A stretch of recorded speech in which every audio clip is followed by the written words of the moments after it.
You want me to put that on my tudger?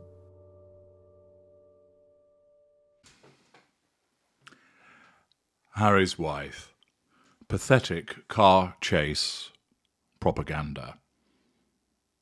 It's almost 3 weeks since the non-event, which was the apparently near-catastrophic car chase that took place in New York City, involving apparent near collisions and a relentless pursuit that lasted over 2 hours. We all now know this is what is known by virtue of the technical phrase as being complete bullshit. Many people saw through it from the off. Quite simply, how on earth do you have a car chase in Manhattan that would last 2 hours? Furthermore, in a place which has probably got so much footage available to it by virtue of CCTV and people wandering around with camera phones in their pocket, a very small amount of footage came forth recording this car chase. There were then, of course, the observations that came from the New York mayor and the New York City Police Department, which poured cold water on the suggestion that it was a high-speed, near-catastrophic car chase. And this resulted in a deluge of criticism on social media and aspects of the mainstream media. All of that, as you know, challenged Harry's wife. The suggestion that she was lying, that she was again revising history, would be problematic for her.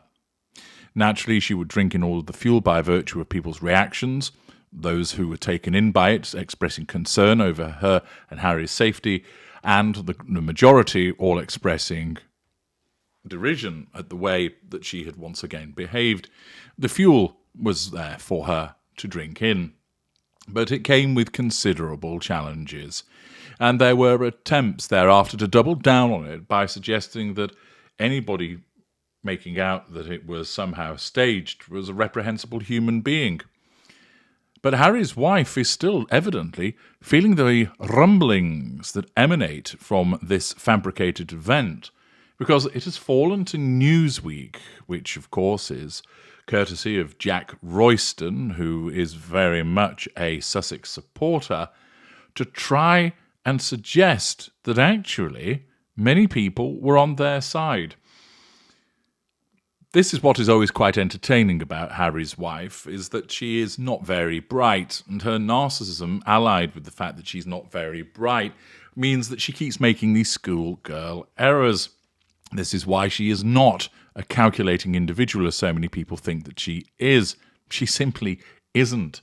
Because if she were, she wouldn't keep making the cock-ups that we've seen time and time again, and wouldn't engage in the behaviour that I'm about to explain for you.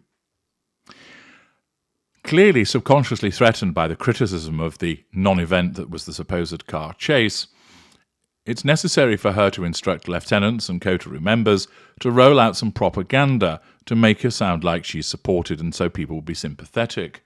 And according to Newsweek, most Americans believe Prince Harry and Harry's wife accurately described their experience of a near-catastrophic car chase with paparazzi in New York City, despite a backlash against the couple, an exclusive poll for Newsweek has found.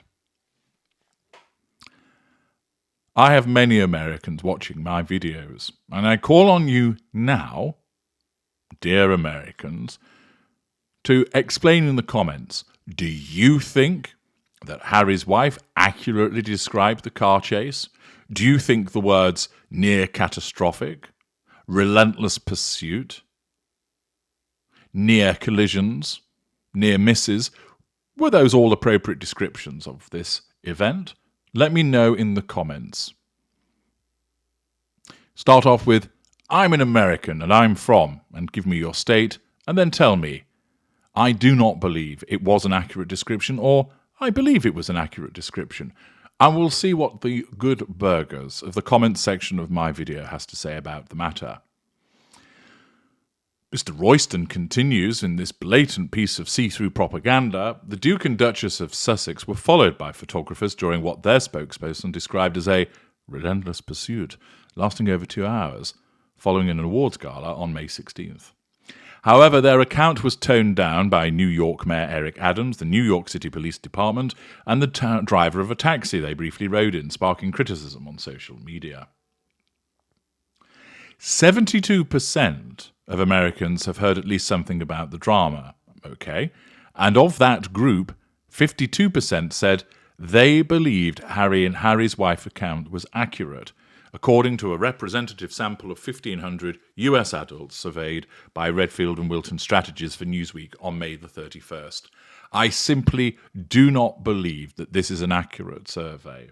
I simply do not believe that of those that had heard of the event, that 52% believed that their description was accurate. Anybody who knew anything about it could see that it just couldn't be accurate. Even if you hadn't visited New York City, you would know from films and from the news and from people who live there that it's typically gridlocked and that you just couldn't have a 2-hour car chase. Furthermore, why would you have a 2-hour car chase unless you were trying to escape the police? If you're trying to escape paparazzi, just drive to where you're going and go indoors, and then they won't follow you. Most people would know and understand that. Perhaps they're suggesting that 52% of these Americans are idiots. Well, that is a gross observation to make, but perhaps that's the insult that Newsweek is firing in their direction. As you know, there are lies, damned lies, and statistics, and I suspect that probably the survey was massaged to provide this outcome for the purposes of doling out this pathetic propaganda to make it look like the Sussexes are supported, so that Harry's wife needs buy-in to her fantasy. Look, 52%, although it's a slender majority, 52% believe what I said was accurate. That's a majority. See, the people believe me. I imagine that the survey started off with, do you like Harry's wife, yes or no? And anybody who answered no, their responses were thrown in the bin. If your answer was yes, then your answers with regard to, do you believe that her account of the incident was accurate, was going to be accepted. Younger Americans were more likely to back the Sussexes than older Americans, with 60% of 18 to 24-year-olds viewing the account as accurate. Well, we can let them off because their brains haven't formed properly. 71% of 25 to 24-year-olds, I think you mean 25 to 34-year-olds, Newsweek, you need to do a bit of proofreading there, and 67% of 35 to 44-year-olds.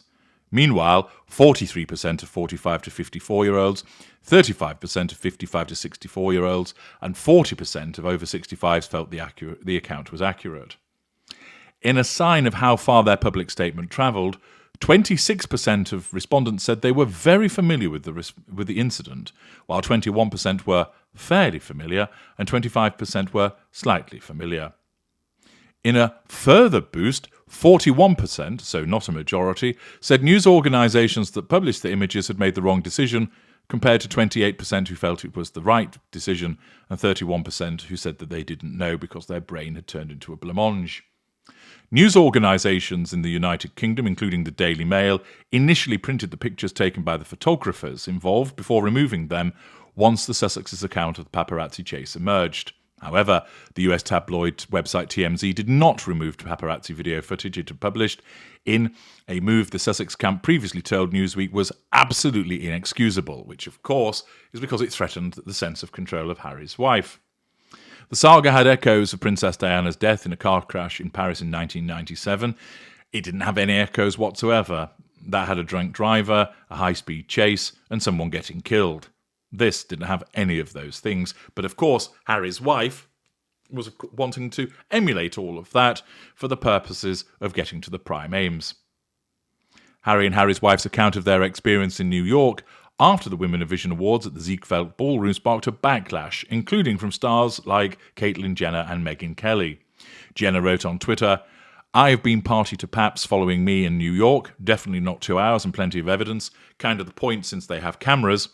Los Angeles, even in a city with lots of driving and long distances between destinations, not 2 hours and again lots of evidence. It comes with the territory. Wine, wine, wine is all these two seem to do." Kelly tweeted, "I lived in Manhattan for 17 years and it's not possible to have a 2-hour car chase there. Too many street lights, stop signs, too much foot car traffic and hundreds of places you could safely pull over to protect yourself." The article continues, however, the backlash doesn't appear to have had a negative impact on the couple's popularity, which has stabilised since a slump at the start of 2023. Or rather, it can't really get much lower, can it? But of course, this is interpreted as their popularity has stabilised, or rather, put another way, their lack of popularity continues. Harry and Harry's wife had net approval ratings of plus 38 and plus 23 for the Duchess in December 23, but their popularity went into free fall after the publication of the Prince's memoir Spare in January. The Duke dropped 45 points to -7, while Harry's wife dropped 36 points to -13. In Newsweek's latest poll, Harry was liked by 43% of Americans and disliked by 25%, giving him a net approval rating of plus 18. Harry's wife was liked by 39% and disliked by 33%, with a net approval rating of plus 6. Well, hardly a ringing endorsement, but of course better than the negative position that she found herself in. While they remain below their December approval ratings, the Sussexes' bounce back has not been derailed by the dispute over whether their account of being followed by the paparazzi was accurate. A statement from the Sussex team on May 17th read, "Last night, the Duke and Duchess of Sussex and Harry's wife, Doria Raglan, were involved in a near-catastrophic car chase at the hands of a highly aggressive paparazzi. Yada, yada, yada. We've heard it all before."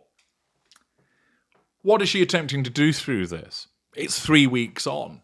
Well, the fact is, people continue to make reference to it, demonstrating they don't believe it. And so what her PR people have had to do is commission a survey, which, of course, we don't see the main questions that are asked, and we would call it into question, that people believe that it was accurate.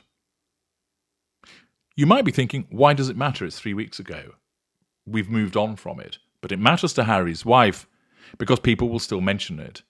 And it's part of her attempt to rehabilitate her image, something which is doomed because there are just too many people who don't like her and too much evidence that points to her unpleasant behaviours and so many as yet unanswered questions about her behaviour that people want to have answered. Alongside this, they burnt so many bridges, there is no way back with so many people. Nevertheless, she, as a narcissist with her sense of entitlement, will not accept that, and instead, rather than retreat and seek the privacy that she's always bleated about, she'll continue to get in people's faces, irritating them all the more. Here, she's engaged in some pathetic car chase propaganda, not a surprise whatsoever, and is demonstrative of her need to be seen in a positive light and to believe that people really do like her. I'm H.G. Tudor. Thank you for listening.